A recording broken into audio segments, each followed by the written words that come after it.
This is going to be our first Python tutorial. In this tutorial, I'm going to show you how to basically start your first Python codes, and then we're going to learn how to use Python to prove or basically empirically, confirm that when we flip coin, there's 50% chance we're going to get a head and a 50% chance we're going to get a tail.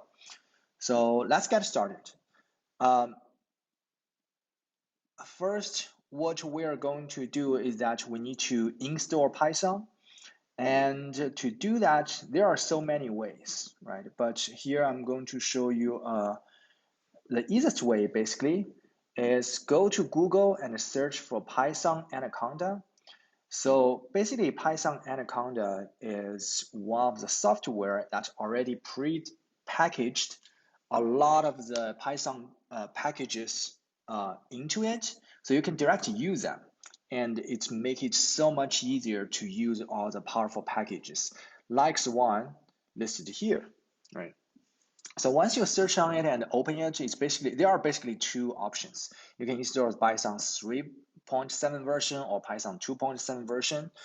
I installed Python 2.7 because I have been using it for more than 10 years, but you can really use either one. It doesn't matter that much. There are some slight differences, but pretty straightforward. So download either one you want, install it, and then start it. To start, basically, well, I'm using a MacBook. So I'm going to click on Launchpad and open Anaconda Navigator, and this pop up, right? In here, the easiest way is to go to the Jupyter Notebook, the second option, and click Launch, right? I click it, and it should open the Jupyter Notebook in your default browser. So basically for me, it's Chrome. So it's opened here. And then this is basically the location, the folders, right? I'm going to put it under Documents. So I click Documents, Ryan Codes, that's where I put them. I can create a new folder, which is called, which I can name it as Scive 3464 Python tutorial 01. Oh, sorry, Python tutorials. That's my folder name, right? Then I can go inside and create my first Jupyter notebook. Basically use that notebook to run Python codes. So I'm going to click here and click Python 2, and then I can start. I can change the name first. Let's say I want to change to tutorial 01. Rename it. That's it, right? There should be, if you go here, you can see that under your folder, this first Python notebook file has been created. So, to follow the tradition, I'm going to print hello world. After I print it, I'm going to press Control and Enter, and it's print out hello world, meaning that, okay, the Python codes are ready, it's done, right? If you download it and install 3.7 version, this is probably not going to work because you really need to have bracket around your print after print. So you can do that and then click Control and Enter. It's give you basically the same thing, right? There are many basic codings, how to use Python codes. I'm not going to go through those because you can easily learn those on YouTube. You can just search for YouTube. Go to YouTube, search for Learn Python or Python tutorials. You can basically easily find all the basic codes, right? I'm not going to go through those. So here, really what we're going to do is use Python to learn or to confirm or to prove some of the basic principles in probability and statistics, right? So here's what I'm going to do. The first one, like I said, we're going to basically use Python code, create Python code to prove that when you flip a coin, there's 50% chance you're going to get a head and a 50% chance you're going to get a tail, right? So basically, I can say the first one we want to do is that flip a coin and head is 0 and head is 0, tail head is 1, tail is 0, right? That's basically what we did in the class. Notice that here I write some words, text. They're not necessarily Python codes. Python probably cannot recognize this, right? But I had a pound sign in front of it, meaning that these are comments. These are comments. This can be instructions. For me, later on, I can understand the codes I created before, or for other people who never saw my codes, know what I'm talking about, right? Why I created all these codes, right?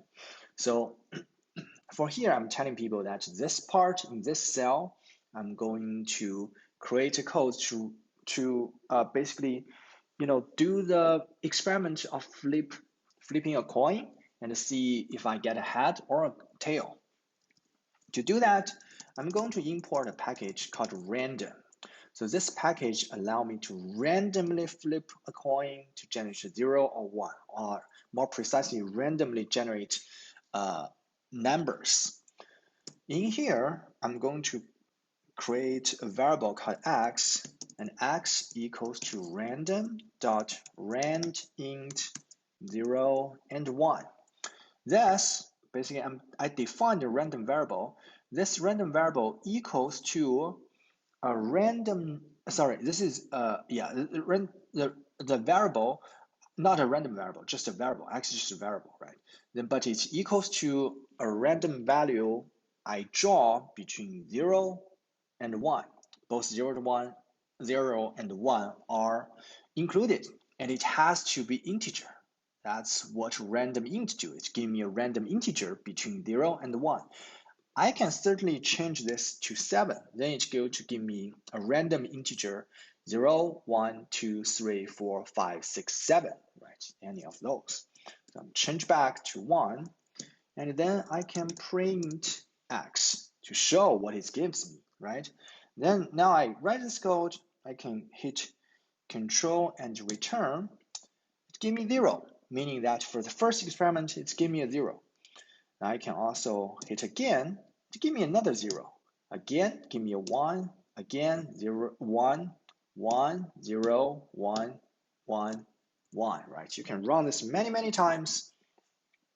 Each time, it gives you a random number, basically. 1 is head, 0 is tail. But I mean, it's hard to see, right? Does this, for one flip, does this really give me 1 or 0, or what is the probability, right? So what I'm going to do, or what I want to test is that if I flip a coin, not for 1 times anymore, right? Maybe for 100 times, okay? To see how many times though the coin will give me head, or how many times it's giving me tail. What I'm going to do is that same thing, I'm going to import random. You actually don't need to import it for each notebook. You only need to import once, but just to have a fresh start, I'm still going to import. Then I'm going to do a for loop for I in range 100. This means that in this for loop, I'm going to run a for loop. So flip the coin for 100 times. Inside a for loop, you notice that under a for loop, I need to have this column here, and I need to add indent in from these 2 lines. So meaning that they are running inside of the for loop, right? Now I can run it. And this is for 100 experiments, what it gave me, right? A bunch of 1s and 0s. This might still be a little bit hard to see. So here what I'm going to do is that I'm going to create another variable called sum of heads. At the beginning, it's 0. We didn't do any flip. The sum of heads is 0, right? Basically, just use it to sum how many times we get a head. Then sum of heads equals to sum of heads plus 1. Plus x. If it's give me a 1, it's give me a head, it's 1, right? Then if the first time I get a head, then 0, which is the initial value of sum of heads, plus 1, give me 1, right? I get another 0, then another 1, right? But let's say for the third time I get, we get a 1, but if just say that we got a 0, then it's going to be 2 plus 0, give me 2. So for the first 3 times I got 2 heads, then the sum of heads will be 2, right? Now I'm going to print out sum of heads. Notice that I removed the indent in front of the print because now I want to do all the 100 experiments, flip the coin after 100 times. I get it done before I print out the sum of heads, right? For all the 100 times, how many times I get heads. So I got that. Now I can run this. Again, Control and Enter. It's giving me 48. So out of 100 times, 48 times, it's the coin give me head. Give me head, right? Again, 49. I can run 100 times again. This time, 49 heads. I run another 100 times. 52 of them are heads. I can also get the probability, right? That's what we're interested. So I can use the sum of heads, divide by 100 times.